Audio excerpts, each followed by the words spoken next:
উসমান হাদিকে গুলি করার আগে এই খুনি তার সাথে খুব ভালো সঙ্গ দিছে কয়েকদিন, তাই না?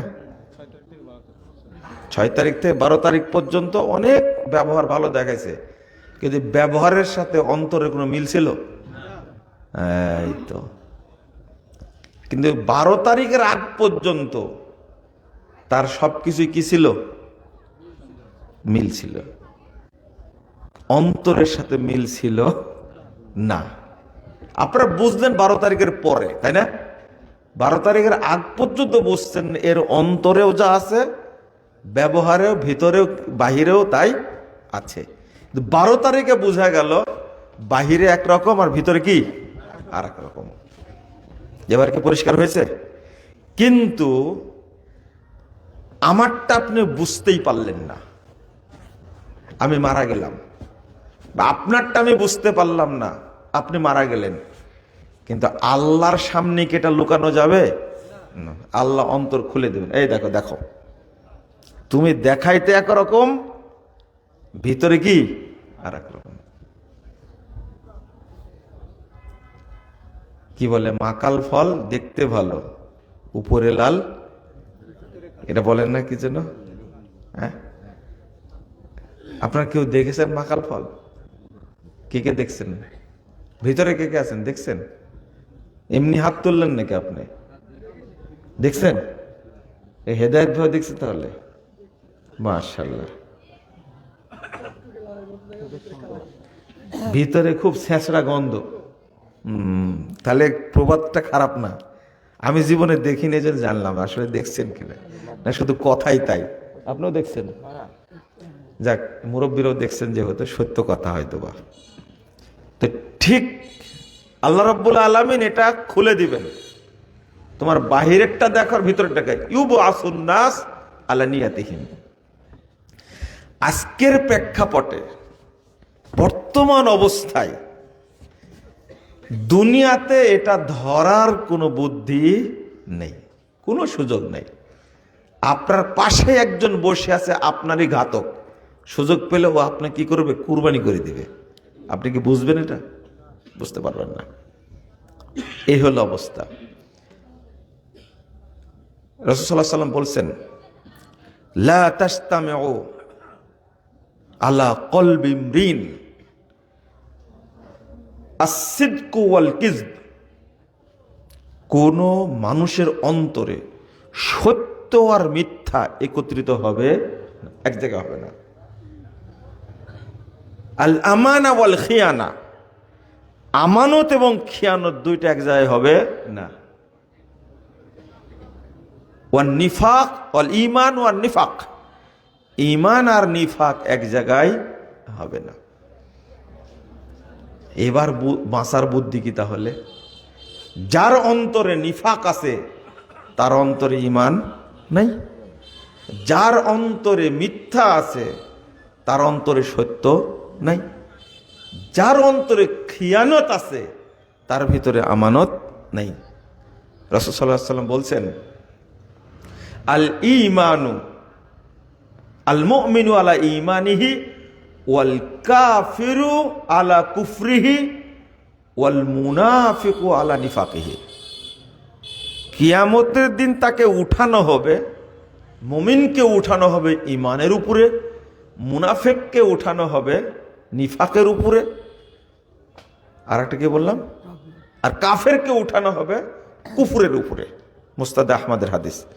তা আমি বলতে চাচ্ছি এখানে, অন্তরে তাওহীদ বিরোধী কোনো কিছু লুকানো যাবে না, যাবে না। আজকে অবস্থা, তাওহীদকে জায়গা দেওয়ার কোনো লোকই নাই মনে হচ্ছে, সবই যেন তাগুতকে জায়গা দিচ্ছি। কাকে? তাগুতকে। কেউ তাওহীদকে জায়গা দিয়ে অন্যগুলোকে যে সরিয়ে দিবে, এই সুযোগটা, এই ভূমিকাটা কেউ রাখতে এখন পারে না। আপনারা তো মনে করছেন যে আওয়ামী লীগ চলে গেছে, কিন্তু আপনার ভিতরে যেটা আছে ওইটা বুঝেন না মনে হয়, তাই না? ওইটা কি গেছে? প্রত্যেকটা সূরার নাম ওই সূরার মধ্যে আছে, কিন্তু সূরা ইখলাসের নামটা সূরার মধ্যে আছে? আছে? এর নাম তাওহীদ। সূরা কাউসার সবচেয়ে ছোট সূরা, তাই না? কিন্তু এই সূরার নামটাও সূরার মধ্যে আছে, আছে না?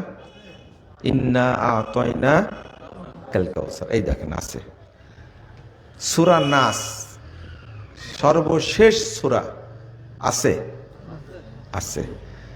কিন্তু নাম সূরা ইখলাস একটাই মাত্র সূরা, যেই সূরার নামটা সূরার মধ্যে নাই। কেন নাই? কি জন্য নাই? এটাই হলো আকীদা। আপনার ভিতরে আছে এটা, কিন্তু দেখা যায় না। আল্লাহ এই সূরা ইখলাস দ্বারা আপনাকে প্রমাণ দিতে চেয়েছেন যে আল্লাহর প্রতি, এক আল্লাহর প্রতি বিশ্বাস রাখতে হবে। শুধু বিশ্বাসী, এটা দেখা যাবে না, ধরা যাবে না। এজন্য কোরআনের শুরুতে আল্লাহ বলে দিয়েছেন, যালিকাল কিতাব লা রাইবা ফি হুদাল্লিল মুত্তাকিন। মুত্তাকি কারা? আল্লাযীনা ইউমিনুনা বিল গায়ব। আগে কি ইউকিমুনাস সালাহ না ইউমিনুনা বিল গায়ব? আগে আসছে আল্লাযীনা ইউমিনুনা বিল গায়ব ওয়া ইউকিমুনাস সালাহ ওয়া মিম্মা রাযাকনাহুম ইউনফিকুন। এই যে এটা হলো তাওহীদ। যারা গায়েবে বিশ্বাস করে, অদৃশ্যে বিশ্বাস করে, মুত্তাকির মুমিনের প্রথম গুণ হলো তাওহীদকে মেনে নেওয়া। আপনারা কেউ এখানে আছেন আল্লাহকে দেখেছেন স্বপ্নে? কোনোভাবেই দেখেননি, কিন্তু বিশ্বাস করেন। এই জন্য সূরা ইখলাসের মধ্যে কি নাই? নাম নাই। নাম হলো ইখলাস। আপনার ইখলাসকে দেখতে পান কেউ কেউ? হ্যাঁ, দেখা যায় ইখলাস? আমার মধ্যে কতটুকু ইখলাস আছে দেখা যায়? সালাত কিন্তু দেখা যায়, তাই না? সিয়াম, হজ, যাকাত, কিন্তু কি ইখলাস দেখা যায়? দেখা যায় না। তো এইটাই হলো তাওহীদের মূল গুরুত্ব। আর একটা উদাহরণ দিই, তাহলে সবচেয়ে ভালো বুঝবেন। একজন মানুষের চোখটা সুন্দর, মুখমণ্ডলটা আরো সুন্দর, তার দেহের গঠন এত সুন্দর, খুবই ভালো, দেখতে একবারে প্রিন্সের মতো চেহারা, ধরেই নিলাম প্রিন্স। কিন্তু এই লোকটার ভিতরে রূহ নাই। কি নাই?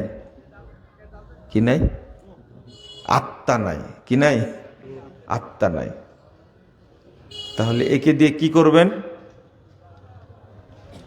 আত্মা কে কে দেখতে পান? আপনার ভিতরে যেটা, সেটাকে দেখতে পান? হ্যাঁ, আপনার ভিতরেই থাকে, দেখেন না কেন?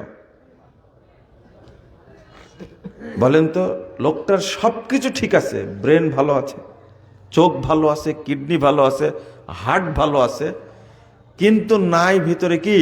রূহ। এর দ্বারা কি কাজ থাকতে পারে বলেন তো দেখি? ওকে এখন মাটির নিচে রাখা ছাড়া বিকল্প কোনো পথ নাই। এইটাই হলো তাওহীদ। একজন মানুষের সালাত অনেক ভালো, সিয়াম অনেক ভালো, হজ এত সুন্দরভাবে করেছে। পিছনে কথা বলছেন কারা? এখানে কারা আছে?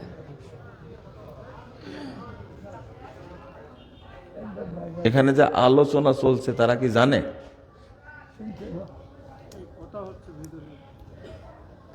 আবার শুনেন, এক লোক হজে গেছে, এত পরে নিয়ে আসলে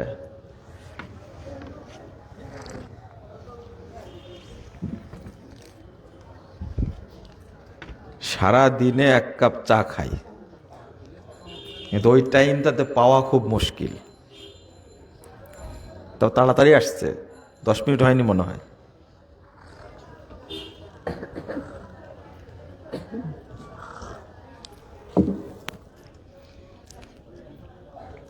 একজন হজে গেছেন, তার প্যাকেজ হলো 25 লাখ টাকা।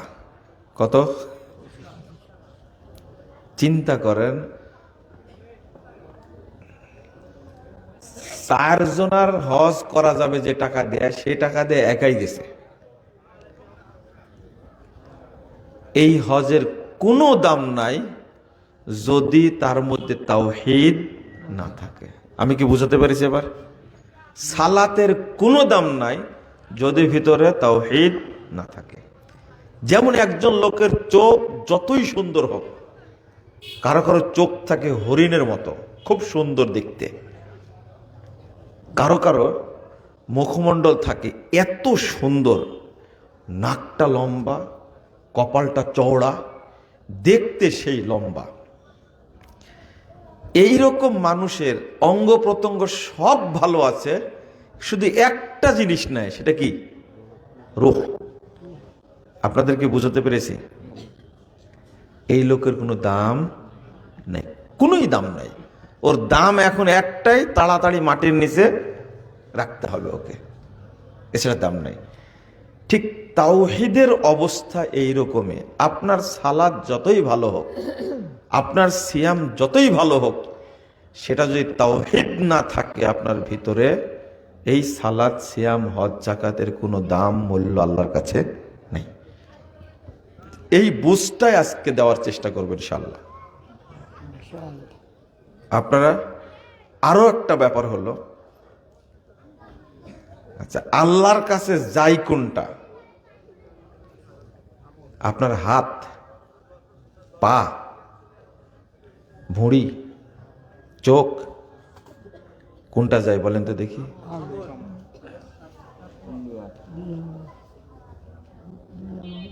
হলো না। আল্লাহর কাছে উপস্থিত হবে আপনার এই বডিটা না রূহটা? এই তো, রূহ উপস্থিত হবে, হাজিরা হয়ে গেছে, আর দেহটাও সব কি হয়ে যাবে? পচে যাবে, তাই না? এই যে একজন লোকের মনে করেন 2টা চোখ নাই, অনেকের 2 হাতও নাই, অনেকের 2 পাও নাই, কিন্তু রূহটা থাকার কারণে কি সে বেঁচে আছে, তাই না? বুঝাতে পেরেছি? একজন লোকের যদি কোনো আমলই না থাকে, শুধু তাওহীদটা যদি থাকে, তবে জান্নাতে যাবে। এটা হলো তাওহীদের পাওয়ার। ওর সালাত নাই, সিয়াম নাই, হজ নাই, যাকাত নাই, কি তাওহীদ আছে, এই লোকটা কোথায় যাবে? জান্নাতে যাবে। যাবেই জান্নাতে, যাবেই জান্নাতে। 4229 নম্বর হাদিস, ইবনু মাজার মধ্যে এসেছে, রাসূলুল্লাহ সাল্লাল্লাহু আলাইহি ওয়াসাল্লাম এই জন্য বলছেন, ইউবআসুন নাস আলা নিয়াতিহিম, ইউহশারুন নাস আলা নিয়াতিহিম, আলা মা মাতা আলাই। মানুষ কিয়ামতের মাঠে উঠবে, কিয়ামতের মাঠে তাদেরকে একত্রিত করা হবে যে নিয়াতের উপরে সে মারা গেছে। তাহলে ঘুরে ওই নিয়াতি আসলো, তাই না? ওর অন্তরে যা ছিল সেটাই নিয়েই উঠবে। এইটার বাঁচার পথ কি তাহলে? আপনার মুখটা, চেহারা, আচরণ দেখে খুব ভালোই মনে হচ্ছে, কিন্তু ভিতরে আছে কি? উল্টাটা। ভিতরে আছে তার উল্টাটা।